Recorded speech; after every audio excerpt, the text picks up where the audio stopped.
అస్సలాముఅలైకుం. Hi, hello, welcome to my channel. ఇవాళ recipe curry అయితే చూసేయండి. ఫస్ట్ అయితే చిక్కుడుకాయలు అయితే తీసుకున్నాను.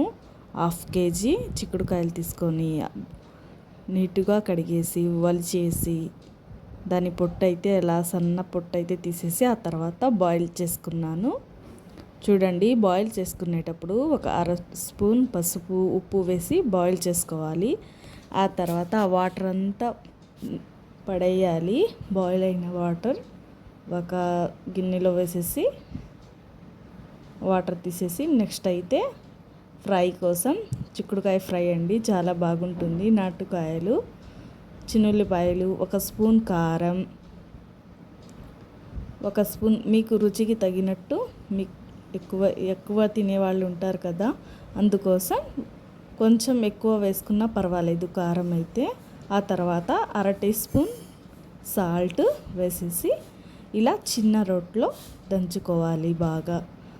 చిన్నుల్లిపాయల కారం వేస్తే అప్పటికప్పుడు వేసిన కారం అయితే ఫ్రైకి చాలా బాగుంటుంది.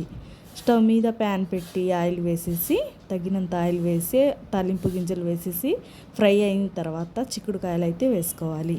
బాయిల్ చేసిన చిక్కుడుకాయలు చూడండి ఎలా మెత్తగా ఉడికిపోయినాయో. ఇలా ఆయిల్లో బాగా ఫ్రై చేసుకోవాలి. ఈ చిక్కుడుకాయ ఫ్రై అయితే చాలా బాగుంటుందండి. మీరు ఒకసారి అయితే ట్రై చేయండి. నా వీడియో మీకు నచ్చితే లైక్ చేయండి, సబ్స్క్రైబ్ చేసుకోండి ఫ్రెండ్స్. చూడండి ఆయిల్లో బాగా ఫ్రై అయిపోతున్నాయి. ఆ తర్వాత కారం అయితే వేసుకున్నాను. వెల్లుల్లిపాయ కారం, దంచిన కారం అయితే 2 స్పూన్లు వేసుకున్నాను.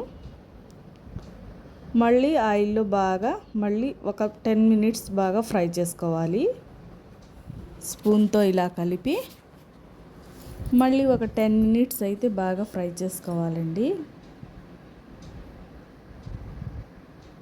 ఈ సీజన్లో అయితే చిక్కుడుకాయలు బాగా దొరుకుతాయండి. నాటుకాయలు అయితే చాలా టేస్టీగా ఉంటాయి.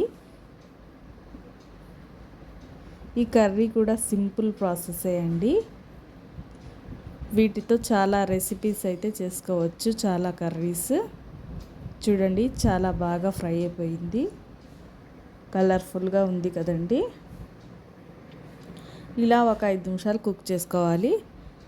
Bye friends.